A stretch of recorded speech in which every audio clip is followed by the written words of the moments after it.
Alright guys, so I'm having an issue.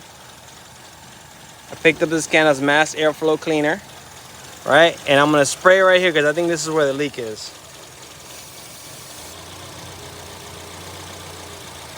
So that idle shift, that means that the gasket between the throttle body and the intake manifold is bad.